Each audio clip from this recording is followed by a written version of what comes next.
Coming up next on the Jeff Crilley Show, we all know that feeling of hitting nothing but green lights on your way someplace in the car. How would you like to hit nothing but green lights with your taxes? We'll be talking to the co-founders of the Greenlight Tax Group next.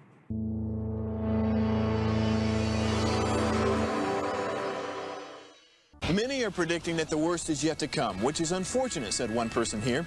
Until now, they've enjoyed the reputation of being the nation's icebox. Watched a burglar in his home this morning by webcam. As a journalist of over 25 years, stories are what make my world turn. Reporting live from the Dallas newsroom tonight, Jeff Crilley, Fox 4 News. But in 2008, I took the jump from my familiar life and started a PR firm from my home. We're talking about anyone with a camcorder like the one I'm using becomes a television network. We started slowly growing the company, and we now have over 100 clients, and we've branched into the world of live digital broadcasting. I now own 8 different TV studios and have a huge team, and the stories that I now get to share are sometimes the most important of my life.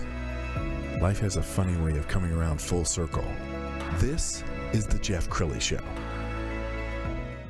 Well, if you're a business owner, listen up to this next show because we're going to be talking about all things taxes with the co-founders of the Greenlight Tax Group, Demrie Henry and Joel Gilhang. Thanks for coming into the studio today. Thanks for having us. Thanks, Jeff. Well, it seems like, when they first came out with taxes, you could fill it out with one sheet of paper. And now you really need a professional to help you, don't you? Oh, absolutely.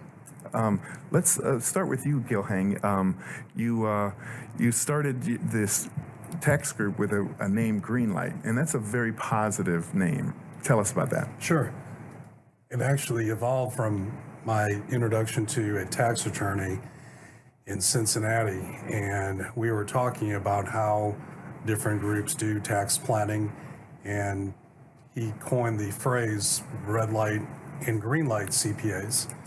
And I asked him, well, what do you mean by red light, green light CPAs? And his response was, well, red light CPAs tend to be more just tax preparers. They'll just take your history, put the correct numbers in the box, whereas green light CPAs, before they put the numbers in the box, they'll do some tax planning first. And so being in the tax world from 2003 to 2013, that's what appealed to me. I had felt that more businesses, individuals, families needed more tax planning before we did the tax preparation. Yeah. And then therefore, I asked the tax attorney, hey, did you trademark that name, Greenlight? Yeah. He's like, no? Well, thanks. And so hung up, and I'm taking that name.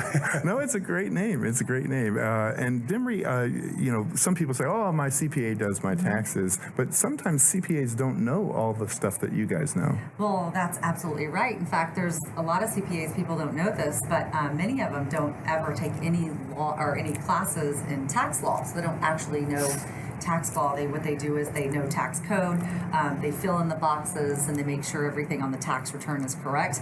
But like Joel said, they don't take a proactive approach and really implement any strategies to help folks minimize their tax liability.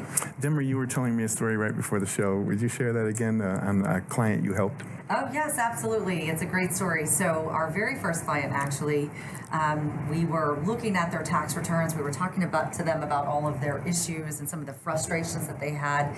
And they had mentioned early last year that they didn't qualify for the PPP. And we said, hey, why don't you give us your tax returns and let's look at your financials and let's see what we can come up with. So we took all of their documents, we did some analysis, gave all the returns to our top tax guy, and he looked at it and said, great news, we can get you qualified. So we got them over $500,000 in PPP when just a month prior they were told by their previous CPA that they didn't qualify. Wow, that had to be a happy phone call. Oh yeah, we were all kind of doing a happy dance. I love for it. Sure. Joel, what's your passion? So my background, being in the financial planning and investment world, I gravitated towards the tax planning side of my practice. And one of the problems that I felt from a lot of my clients that are business owners or independent contractors has always been tax planning. And so I realized that, my high energy in giving advice, giving solutions was going to be doubling down on, doing tax planning. I felt that a lot of individuals, business owners, have a lot of high anxiety. So if I can help facilitate lowering their anxiety, lowering their stress, increasing the bottom line on their business, that's one of my passions. And there's probably a lot of concern right now about what the administration is going to do with the tax code.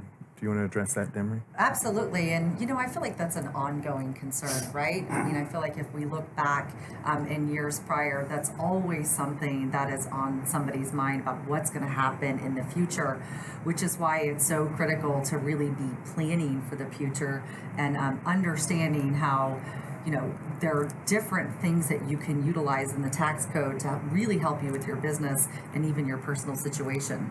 Absolutely. And Demrie is something of a national thought leader. We've got a shot of you on a Fox News station, I think, in Miami. I love it. So you've done a ton of interviews lately. I have it's tax season, so, it's been very topical. Well, that has to feel good to be giving advice like that one is from Miami, to be giving interviews all over the country. Yeah, it's been fun. It's been super fun. I know one of the topics was things that you don't want to deduct, because sometimes that can be a big red flag. As far as businesses are concerned, what are some things that you would not want to deduct because it could be a glaring red flag? You want to take that one? You want me to? I don't think there's anything that, from a glaring standpoint that we want to make sure that, when we go to our CPAs, that whatever the disposition is of the client. Yes. I think that is going to be the most important. If the client feels that, hey, I don't want to be so aggressive with my planning, then we make sure that our tax team sticks with their disposition. Whereas most of our clients, hey, I want to know what are my, all my options, and then therefore I can decide whether those are the tax plans that I feel comfortable with. Right. I know one of the interviews I listened to, Demrie, was where's my refund, and the problems with the IRS right now. I mean, people are still waiting for last year's refund. Correct, and that's for a number of reasons. I mean, the backlog in the IRS is really massive right now. So there's a lot of unprocessed tax returns from last year. And then there's other issues because some people are still filing the paper returns, which creates delays. And then we've seen issues where people aren't getting their tax returns processed because just simple math errors, that they don't fill out the returns properly. So there's errors, and then that puts them kind of in another pile.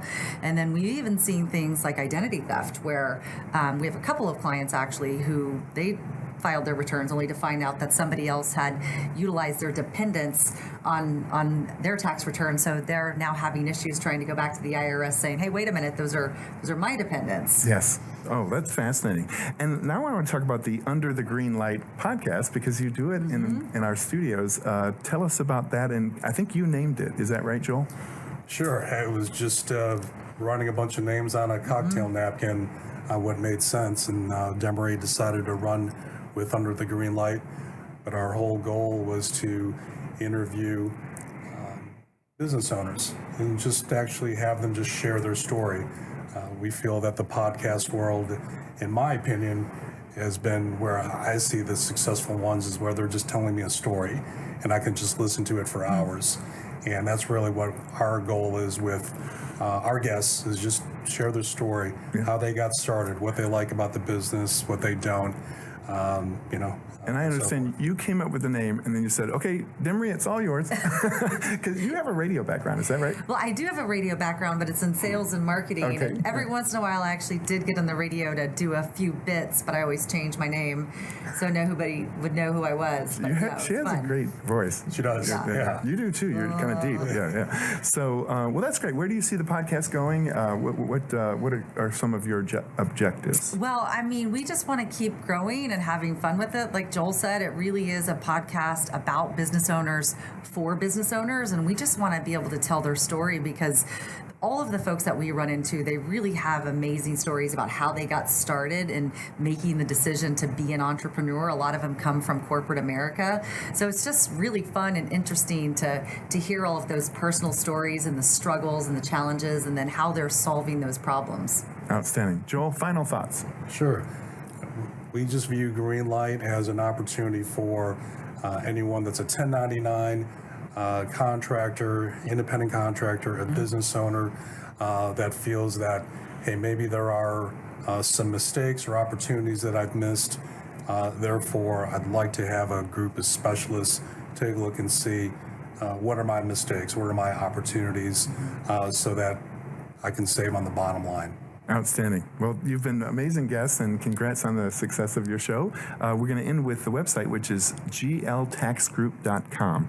Thank you so much. Thank you. You bet. Thank you, Jeff. And that's it for now. We'll see you next time.